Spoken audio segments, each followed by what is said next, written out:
Yeah, this is Kal Kat, the Kal Katster, and this is a review of Murder on the Orient Express, the remake. Uh, yeah, I kind of agree with the critics. This is going to be short, I guess. Of, and that it's like, was it really? Did we nearly need this? Yeah, it's okay.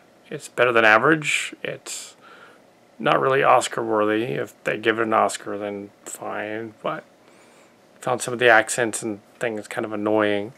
But other than that, the premise is that it's Agatha Christie's story and from the 30s, and it's based on this the Perio saga. Her version of Sherlock Holmes, basically, and he's a world famous detective, but he's French instead of English, so that means something. Yeah, the sequel adds a bunch of stuff that is not in the original, or possibly might be in the TV series version, or the TV version. I don't know about the TV version, but the 70s one did not have a racial undertone about a lady and her paramour. That wasn't in there. The racial undertone about the Hispanic guy, that wasn't in there. So those two parts were like odd that they were thrown in there. The Spanish guy and the like, they were not an element in the story. The movie combined some characters and mixed them around and did some characters and as the original 70s one movie indicated, yeah, it's a parable on the Lindbergh case. So if you're familiar with the Lindbergh case, he was a famous pilot whose baby was kidnapped and held for ransom but then killed. So Agatha Christie decided, I'm going to write a book where I solve that case and put all the murderers on a train, but give them a different name. So that's what she does. That's not what happened. The movie, of course, is a fictional version of what that is. But yeah, it's the Lindbergh case. So yeah, it's the 30s. It's before World War II, but after World War One. So there's some mention of that in there. That's accurate. That's in the original. Yeah, that's in there. The Orient Express kind of seems a little offensive now, but no, back then there was actually apparently this the express train that was called the Orient Express, and get on it and go to Belgium and Iraq and places like that.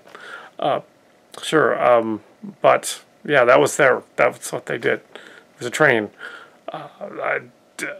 She combined elements of 2 or 3 different events on the Orient train. There was no actual murder, but the snowstorm, blizzard, and the rainstorm were events Agatha Christie in the novel had 30s novel had actually witnessed, but not the murder. She added that. Yeah. So the idea of this story is kind of common hinted at in other literature as well. Even though the wiki page goes on to other things, there have been a few modern classic sort of spin-off stories that have taken this idea of virtually all of the characters in it coincidentally being the bad guys.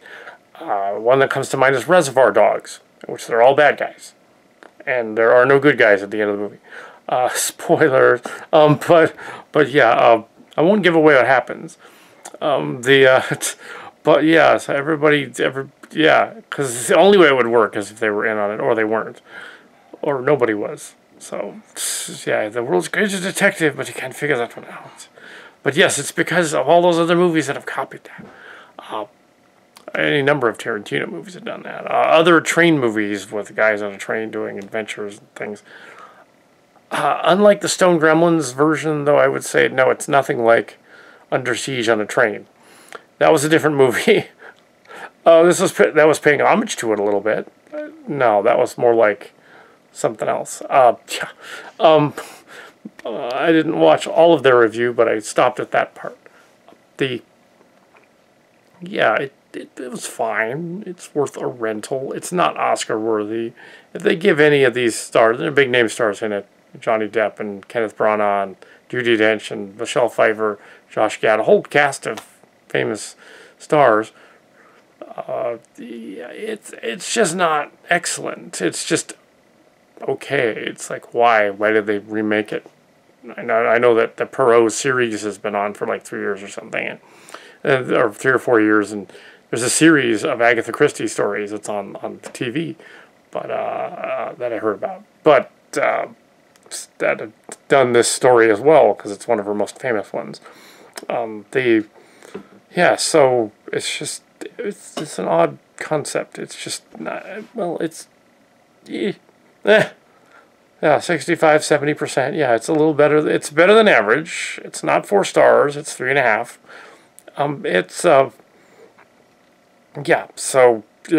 Previews were for The Post and 2 other boring movies. The Post is going to be an Oscar movie with Tom Hanks